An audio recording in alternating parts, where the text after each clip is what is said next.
Hey folks! Today we're diving deep into a topic that's on a lot of gamers' minds. What's up with modern games? Have they lost the soul that old school games had? We're gonna hash it out today, so get comfy and let's jump in. Remember the golden age of video games? When every release seemed to bring something new and thrilling? Games were crafted with a passion that spilled right off the screen. It was a time before constant online updates. Games hit the shelves complete, ready to make their mark in history. I recall playing games in my childhood that left me in awe at the sheer amount of content and the developers' dedication to delivering a unique experience for players. Every map was meticulously made, focusing on fun and immersing players in the game. Those were some great times. But then, things started to shift. We entered an era where it seems the main focus is on making as much money as possible.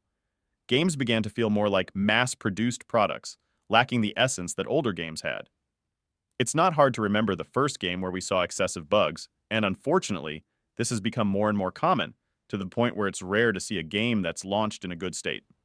I know it's very difficult, if not impossible, to release bug-free games nowadays, but some companies release their products with numerous bugs, making it obvious that the game was rushed. But why did this change start happening? With an increasingly competitive market, companies are focusing more on marketing their products, promising all sorts of new features and revolutions in their games. This turned the industry into a machine that launches products before they're ready because companies set a date, and developers had to kill themselves working to deliver the impossible in a short time. In my opinion, this has worn out the love that developers and development teams would have for the game if it were made without haste and with care. But there's another reason why today's games are considered soulless. Worse than any Dark Souls boss, only microtransactions. It seems it's not enough to just buy the game anymore. Now you have to pay extra for items, bonuses, and even basic game experiences. It's like the full game experience is being held hostage behind a paywall. Even worse is when microtransactions are not just cosmetic, offering unfair advantages to players without them having to work to reach a certain level. And I don't even need to say that this in online games is absurd, right? It's pretty blatant that the current industry just wants to profit as much as possible from each game, without worrying about its quality. It seems like there's no longer that care in development. Is the pressure for profit-making companies cut corners in game production? The mass layoffs in game development companies explain a lot of what's happening recently. Unfortunately, nowadays, a game released complete and with few bugs is rare.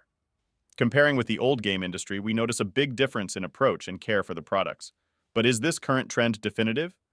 What can we expect for the future of games? Will we see a return to a passion for game development? Recently, Baldur's Gate 3 revolutionized the gaming market by bringing a huge, complete game free of transactions and with few bugs.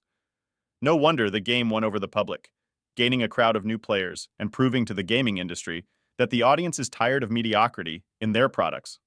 Another game full of surprises was Elden Ring, which despite having some issues running on computers, arrived complete, rich in all aspects, and with a replay factor that only From Software games offer, and coincidentally, or not, the above games were the last two games of the year. This makes it explicit that the public wants games made with love. Without rushing the release and without microtransactions, this is the standard we want currently. So folks, in the end, we just want to play games that are fun and well made, right?